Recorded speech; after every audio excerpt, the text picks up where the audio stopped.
This video is sponsored by Noragon, the commercial vehicle data experts. Visit noragon.com to learn more.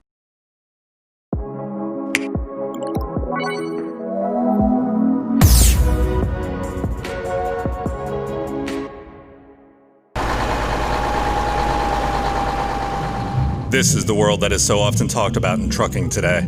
A steady stream of digital zeros and ones, binary code from your connected trucks that is converted into information displayed on your telematics and service dashboards. But what do you do with it? Near limitless truck operation information at your disposal, and it's hard to know where to start. There are too many possibilities, and you need to prove ROI as soon as possible, not only because of the business necessity, but to build confidence using data. Luckily, you're in the right place. Fleet Equipment's Data Center lets us load into any fleet operation situation to help make data usage approachable. So let's drop in to a more familiar setting. Looking for a good place to start using your truck's data? Here are the go-to operational bullet points to start with. Number 1, time spent in cruise. Number 2, idle time. Track that time for 30 to 60 days to get your operational baseline of what your trucks are already doing. From there, work with your driver trainers and your drivers to maximize time spent in cruise. More time in cruise means more efficiency, or reduce your idle time. That will reduce the amount of gas you're spending when your trucks aren't rolling. Monitor that same data point for the next 30 to 60 days to see how you reap the ROI. It might seem basic, but managing your trucks by looking at those macro trends helps establish the equipment management strategy. Build your own data-driven habits, and it helps you work with others in your fleet to understand it as well. Let's load into another important fleet management setting. If you're looking to improve your truck maintenance practices using data, here's the first thing you want to do. You know what? I don't know what the first thing you want to do is. Applications and preventative maintenance practices can vary wildly, making it difficult to give a recommendation. So let's go connect with two pros from Noragon who can tell us more about this. Hey guys, thanks for taking my call. I'm trying to work through some of these data points and data insight. I'm wondering if you can help me. Lee, what are your tips for how you use data to make an immediate operational efficiency impact? Well, you've got to answer some basic questions like who, what kinds of data you're getting, where you're going to get them, when you're going to get them, and why you're going to get them. Like, for instance, for who, you're going to have somebody who's a number cruncher. But you also want to have somebody who knows the real ins and outs of your vehicles to assist them. So you kind of want a technician and you want an Excel guy at the same time. And then what type of data do you want to start with? And I would recommend you start with aggregation data. And what I mean by aggregation is that's stuff that accumulates, like the total fuel used or the odometer or total idle time or total PTO. That's the kind of data that's going to give you the most bang for the buck. A lot of people want to go look at engine oil pressure. That's great, but it doesn't mean anything without a context. So, and if you look at the aggregation data, it's going to get you to things like average speed and average miles per gallon, which is going to tell you about your duty cycle, which is going to tell you a lot about how often you should maintain your vehicle, because every single OEM engine has different schedules based upon those factors.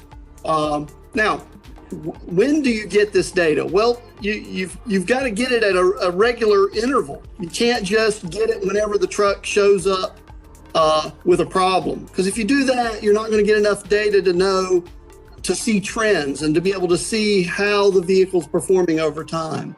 So you want to make sure you've got a process that's regularly getting in touch with the vehicle. Now, if you've got a telematics platform, that's the best because you're almost always in contact with the vehicle. Whereas if you're not doing the telematics approach, then you've got to use your regular diagnostic / preventive maintenance interval to kind of connect to the truck and extract that data. And then where does the data come from? I just talked about it a little bit. It can either come from the diagnostic plug or it can come through the telematics system. And why are you going to want to get this data? Well, you can answer a lot of questions that you can't answer, like, are my maintenance practices effective? Am I reaching my KPIs? What's my fuel economy looking like across my fleet and within certain segments of the fleet? Because you really want to compare trucks that are doing the same job to each other so that you can see, am I getting the best bang for my buck with that particular vehicle? You touched on maintenance a little bit. Alec, going further in the maintenance, what are some of those top maintenance alerts to keep my eyes on, either improve efficiency or reduce my downtime? That's a great question, because alerts can do a lot to help you improve efficiency, as well as reduce your downtime. Some of the alerts that we often see our customers using at Noregon is fuel economy alerts, idling alerts, low health score alerts, which are an aggregation of various fault data points on the vehicle. We also see a lot of preventative maintenance alerts, which allows you to identify when trucks are maybe due now, due soon, or past due. That's something that has really kind of revolutionized the industry, in my opinion. User-defined alerts for specific faults, right? Maybe if you have a particular vocation where a certain fault is very critical to you, you can configure an alert to notify you when it occurs. Driving-related alerts are great. Anytime you have hard accelerations, that's a great coaching opportunity. After-treatment alerts to help your ops understand when they're going to be going into a D-rate.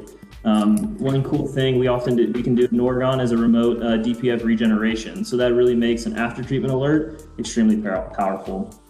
And on the more cutting-edge side of alert technology, you've got predictive fault alerts, where we're starting to marry AI to identify, hey, when's a current fault going to escalate, and then alert you to let you know what's going to happen in the future. Gets you more on that kind of you looking into the future rather than looking backwards at what's occurred to the vehicle. But the real power of alerts and reducing your downtime is understanding your operations and then tailoring those alerts to your particular pain points. For instance, a trash truck is probably going to have different alerts set up than your average long haul freight carrier. And the beauty of alerts is if the data exists, we can probably build an alert around it. And so here at Noregon, we've focused a lot on building really user-friendly UIs that will allow your average dispatcher, technician, or fleet manager to go in there and configure their alerts to their needs. Yeah, very important and very cool, because I know what issues I deal with on the maintenance side with my trucks, but everybody else has their own. You mentioned after treatment, though. Who hasn't had an after treatment headache, right? So those are definitely good to look at too. Awesome, gentlemen. Well, thank you so much. I have things on my to-do list now to go tackle. I appreciate you taking the time. And that might be the biggest takeaway of all. If you don't know what to do with your data, don't hesitate to reach out to others for help. That's what they're there for. And Fleet Equipment's Data Center will be here for you all year long. We'll be diving into use cases, talking with the data pros, and making data usage approachable. What the truck? What do all these fault code notifications mean? Find out on the next episode of Fleet Equipment's Data Center. Thanks for watching. To make sure you don't miss an episode, be sure to subscribe to our newsletters at fleetequipmentmag.com/subscribe. Thanks, and see you next time.